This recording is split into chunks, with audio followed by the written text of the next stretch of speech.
Welcome back in, everybody. It's the 21 off season. It's the Kansas City Chiefs. Today it's the linebackers. It's a small group, as you can see.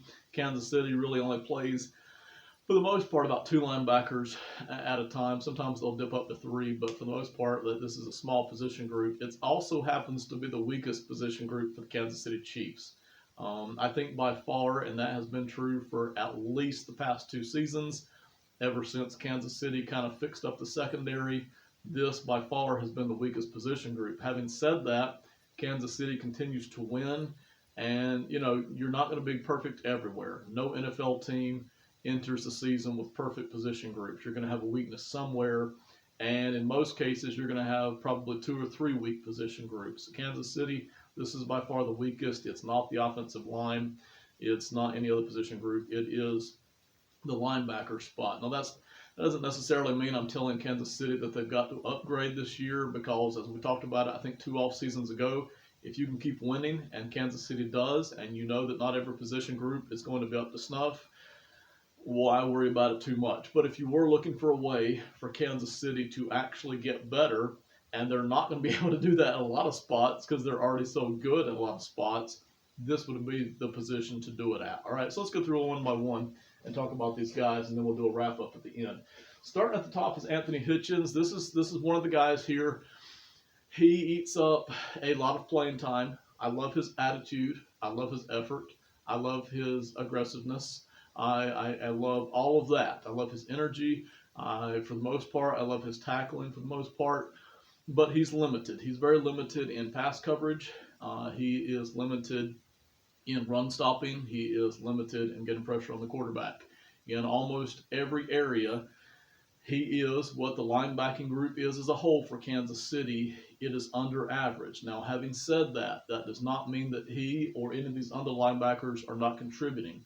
Hitchens is contributing. He contributes in almost every way, but it is under average. He is consistent, but it's just very limited what he can do. He's not very good in pass coverage.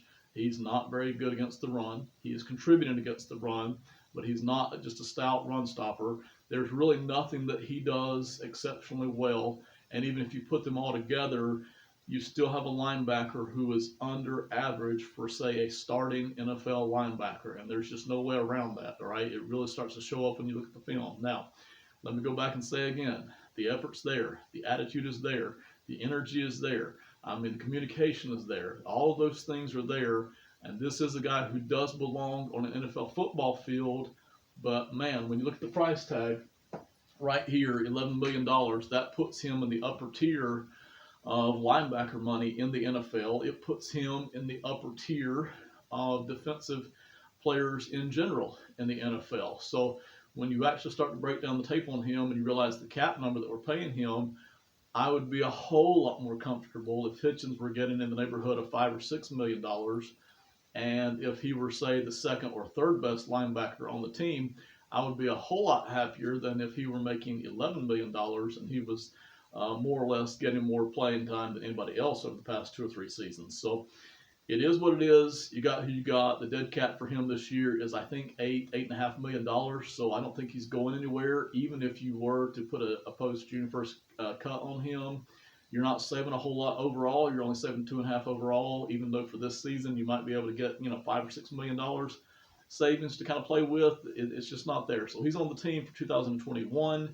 In my opinion, in 2022, that would be the time to let him go and hopefully look at some other people there at linebacker. He's on the team this year. He does contribute. He is consistent, even though across the board he's pretty much under the average of, say, what a quality starting NFL linebacker would produce in the NFL.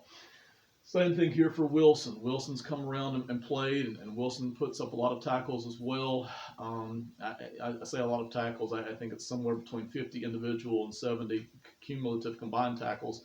Same thing there. This is a guy who belongs on an NFL football field. But for the price tag, I think it was about $5 million last season, $5.5 million. Again, with the price tag, it's not horrible, but we're not necessarily getting the production that we're paying for. We've seen a lot of other linebackers. Some of them are still on rookie contracts. Some of them aren't. Some of them are already veterans who are playing for $2, $3, $4 million and who are putting it out better.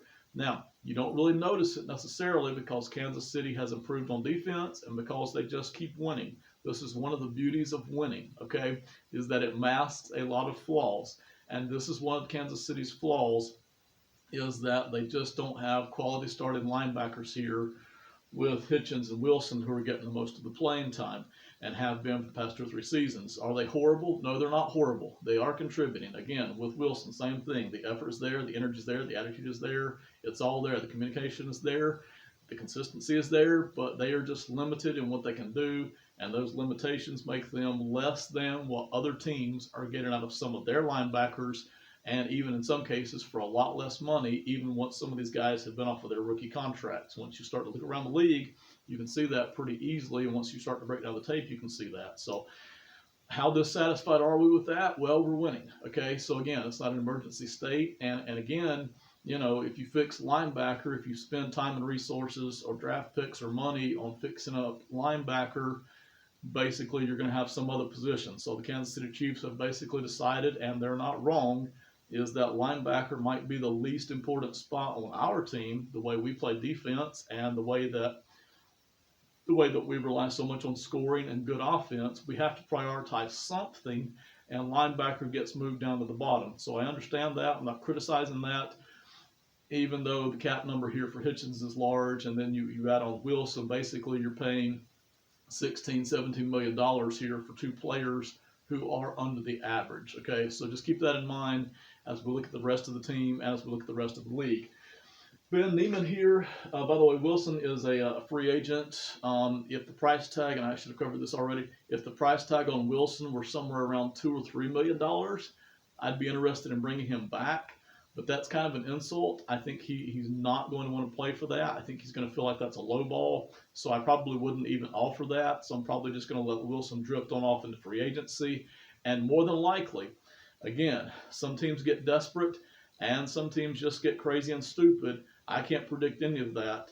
More than likely, Wilson is going to get closer to what he made in 2020 in free agency this offseason. He might even make more, depending on how desperate some other team is.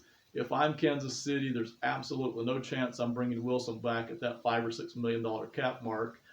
If it was somewhere around 2 to 3, 2.5, I'd kind of be interested, but I don't think that's going to happen. I think that's going to be kind of a personal insult to him, so I'm just not going to offer that at all. Neiman here is a guy who contributes, does not get a whole lot of playing time, but Neiman does contribute. I like him coming off the bench, kind of being a rotational guy, kind of eating up a few hundred snaps each season, but he's a restricted free agent. And we covered this in a different video. The price tag for bringing him back would be $2.1 million. I'm already tight on cap. I don't necessarily feel the need to bring Neiman back at all, just based on a pure talent aspect, and I don't want to pay $2.1 million for Neiman. So for me, Neiman is going to go in free agency as well. If we circle back at the end of the offseason and nobody has picked up Neiman yet, and I can get him back for, say, $900,000 or $1 million on some kind of a veteran minimum, then I would do that, but I don't think that's going to happen. I think somebody else will probably tab Neiman for $2 million, $2.5 million. We'll see. Again, you never really know what other teams think about your players until they start plunking down the cash and making the legitimate offers. They can talk all they want until they actually start making the offers, and you really don't know what these teams think about your players. So I would let Neiman go. I think the best linebacker on the team, my opinion, small sample size. I think he played 270 snaps on defense last year, but I think the rookie, last year's rookie, Willie Gay Jr., is the best linebacker on the team. When you watch the film on him, when you watch him play against the run, he's very smooth, he's very patient. I think the reason he's very smooth and very patient is because he has an excellent understanding of the running game and where he needs to be. And this is even more important, I think he's very confident in his athletic ability to get to the point where he needs to get. He doesn't look like when he's tackling against the run, he does not look like he's rushing around. He looks like he's very patient in kind of gauging where that running back is going to end up. He's not very aggressive in falling for ball fakes. He's very patient. You see him plugging the holes that he needs to plug very consistently. And even though you don't necessarily see him just plowing over running backs, you rarely see him missing any of these tackles. When he gets hold of a guy, usually they're going down. And I've really, really liked what I've seen on videotape. I've watched more video of him than I have any of the other linebackers so far this year. I really liked what I saw out of Willie Gay this year against the run. Almost as good, not quite as good, I like him in pass coverage. They used him a good bit in pass coverage too, and he seems there to really understand how to get to his spot when he's covering a running back, when he's covering a tight end, or when he's just dropping into zone coverage. He really seems to have an understanding. I like his football IQ. I like his patience. I like the way he really seems to understand his own athletic ability and where he needs to be on the football field. He just really seems consistent. I would be completely shocked if we don't see Gay get 600 to 800 snaps next year. Wouldn't be surprised at all if he doesn't spend a ton of time on the football field next year and get the full 1,000 snaps. That wouldn't surprise me at all. I think out of these 5 guys right here, I think Willie Gay Jr.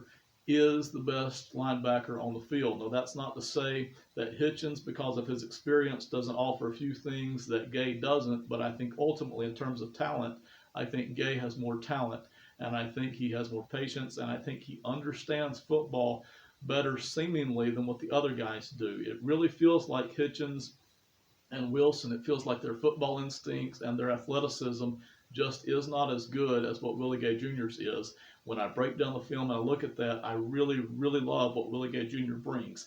I don't necessarily project him to be an all-pro 2 or 3 seasons from now, but I definitely feel like Willie Gay Jr. can step up and be not only that starting quality linebacker, I think you could maybe in season 3 see him competing for Pro Bowls. I really like what the Chiefs have done here in bringing him in the draft. I think this is a hit. Now, I could be wrong. My projections could be wrong here. It's a small sample size. It's only 270 snaps. There were only really a handful of games where he played a lot of snaps, okay? So, again, it's a small sample size. But what I saw out of Gay, I really, really liked, and I think that he should be probably one of your 2 starting linebackers, if you want to call it that, in 2021. And I think he should get a whole lot of snaps in 2021. And I think he's going to be excellent against the run. And I think he's almost, but not quite as good in pass coverage for a linebacker. He's kind of a modern NFL linebacker, run stopping, pass coverage, not necessarily the kind of guy who's going to go after the quarterback very much at all. But I really, really like what I saw with him against the run. And I think I like what I saw out of him for a rookie, especially in pass coverage in the NFL. Now, keep this in mind. The more snaps he plays, teams are going to get a feel for his weaknesses. They're going to target those weaknesses. He'll have to readjust to those, and that's just part of the play in the NFL. But I think certainly this year you see him take a step forward and basically be one of your 2 starting linebackers. And I think by season 3 and any sophomore readjustments he needs to make heading into season 3, I think he's going to do that.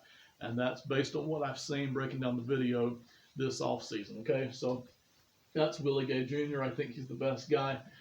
He's only going to be making about $1 million. I forget if that's north or south of $1 million, but the price tag there is beautiful. Dorian O'Daniel is the guy. This is a guy that coming out of college, I really liked him. I loved this draft pick. But we're in season 4 now, and O'Daniel has struggled to make the field on defense. He plays special teams a lot. He's quite an athlete. He's very quick, and the energy is there. And on special teams, he contributes a lot. And he'll be making a little bit under, I think it's under $1 million next season. So the price tag is right on him. I think he'll occupy a roster spot next season, even again if it's nothing more than for special teams. I don't really know because I haven't looked at the film on him too much. I don't know what's keeping him off the field on defense. I know he's a little bit light for a linebacker, but we've seen other linebackers play at that weight level. So I don't really know what's keeping O'Daniel off of the field over the past 3 seasons. I really liked him coming out of college. I really love the draft pick. It doesn't necessarily look like it's panned out for Kansas City, but you haven't risked a lot financially. Basically, you invested the draft pick, and the draft pick didn't really work. But he is producing on special teams, so I do expect him to stay around for, I think, a little bit south of $1 million. Now, after having said all that, if Neiman goes because I don't want to pay him 2.1, and if Wilson goes because I don't want to insult him by offering $2 to $3 million, and he can go into free agency and make $5 or $6 million with some other team, then what do I do here at linebacker? Because it leaves me thin. It leaves me with Hitchens and Gay, and really almost nobody else. Well, this is an excellent place to use a draft pick. It's also an excellent place to go through free agency and kind of bottom feed a little bit and look for a backup linebacker somewhere in that $1.5 million, $2 million range. Now, you're going to run out of draft picks. You can't use draft picks on every single position that needs it. This is just one of those positions that needs it, but they'll have to do something here. They can't go into the next season with just Hitchens and Gay, basically. They could be the starters, but you're going to need some more depth here. So they really need about 2 more linebackers, and you know, whether that's just bringing in guys from the undrafted free agency pool to kind of compete at backup linebacker, or whether that's starting to look for somebody cheap who can just be the backup linebacker at $2 million, kind of a price tag, so you're saving money off of Neiman and off of Wilson. Maybe they'll try to do that. I don't know. I know I don't want to pay Neiman $2.1 million. I haven't seen that. But if you had somebody out there in free agency, because this is going to be kind of a compressed free agency season anyway, the prices should be down across the board. We'll see how that actually works out. But I think you can probably pick up some deals if you're looking for them. We'll see if they can actually pick up somebody for $1.5 million, $2 to try to at least add some depth here at linebacker. So we'll see what Kansas City wants to do there. That's linebacker. I think I've covered everything. Thank you so much for listening. We'll see you next time. Goodbye.